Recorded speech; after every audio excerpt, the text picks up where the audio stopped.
Class 5।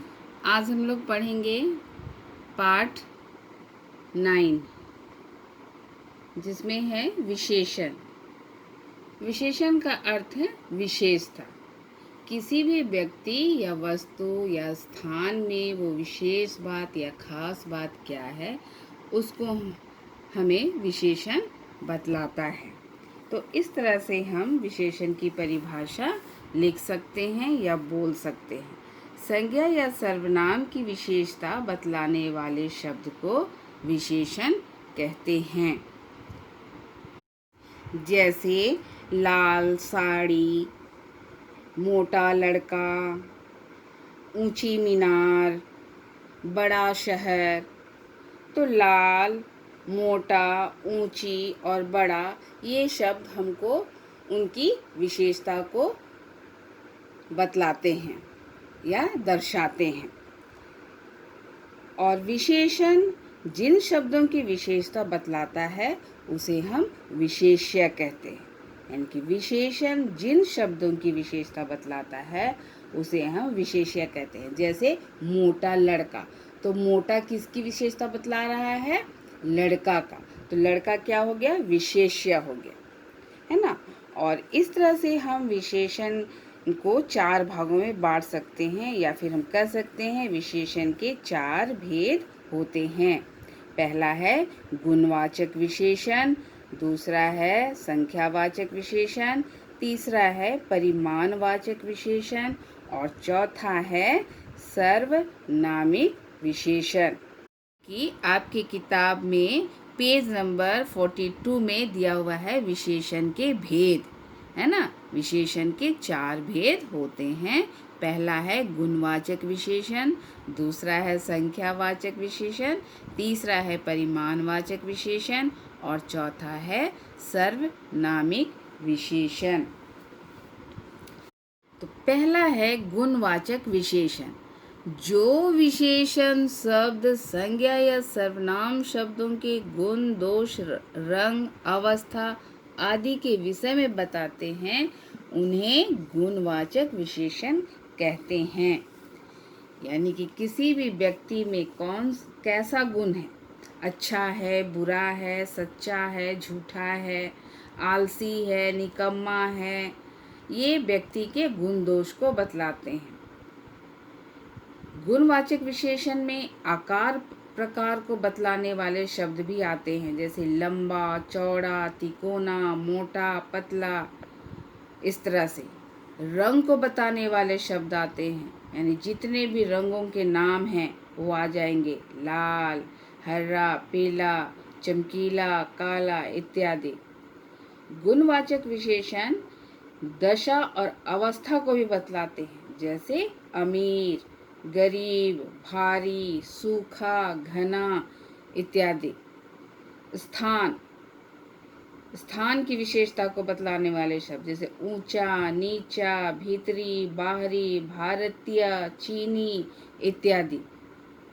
और स्वाद और गंध को बताने वाले शब्द भी गुणवाचक विशेषण में आते हैं, जैसे खट्टा, मीठा, कड़वा, सुगंधित, बदबूदार इत्यादि। तो ये शब्द किसी न किसी के गुण, दोष, रंग, भाव, अवस्था, दशा आदि को बतला रहे हैं। तो इस तरह से हम गुणवाचक विशेषण की परिभाषा बोल सकते हैं, जैसे कि आपकी किताब में दिया हुआ है।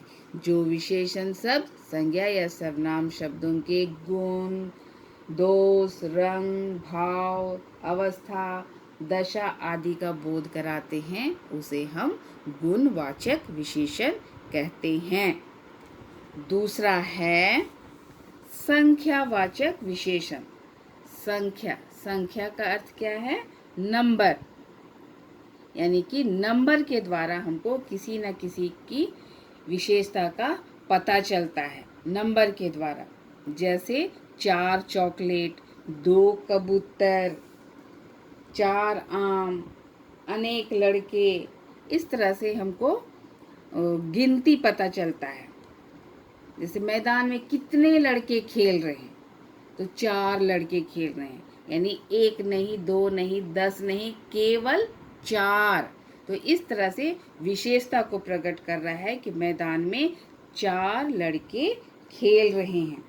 तो इस तरह से संख्या विशेषता को बतलाता है और इस तरह से हम इसकी परिभाषा बोल सकते हैं या लिख सकते हैं। जो विशेषण शब्द संज्ञा शब्दों की संख्या का बोध कराते हैं वे संख्यावाचक विशेषण कहलाते हैं।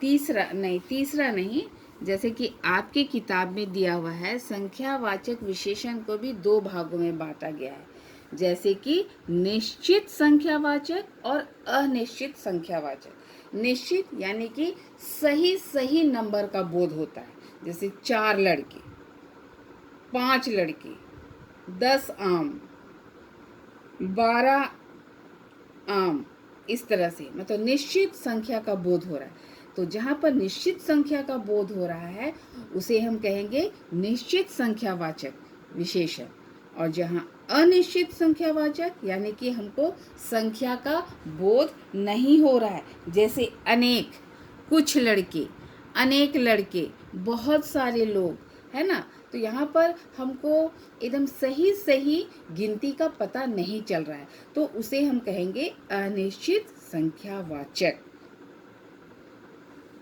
तीसरा है परिमाणवाचक विशेषण। परिमाण का अर्थ है माप तौल, यानी माप तौल के द्वारा किसी वस्तु व्यक्ति की विशेषता का पता चलता है। जैसे कभी कभी हम लोग अपना वजन नापते हैं, है ना, वस्तुओं को नापते हैं। कोई भी चीज़ हम लोग सामान खरीदने जाते हैं तो उसे हम तौल कर खरीदते हैं। जैसे चीनी, हम जाकर तो नहीं बोलते हैं दुकान वाला को कि हमको चीनी दो, दुकान वाला ज़रूर पूछता है कितना चाहिए, तो हम बोलते हैं 1 किलो, 2 किलो, 5 किलो, इस तरह से, है ना। तो नाप तौल को बतलाने वाले शब्द भी क्या आएंगे, किस में आएंगे?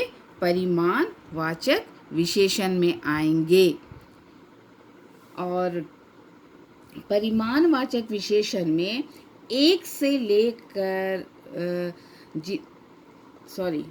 परिमाणवाचक विशेषण में ग्राम, किलोग्राम, मीटर, लीटर, जितने भी शब्द हैं मापने वाले, इंच, फुट, सारे परिमाणवाचक विशेषण के उदाहरण होंगे।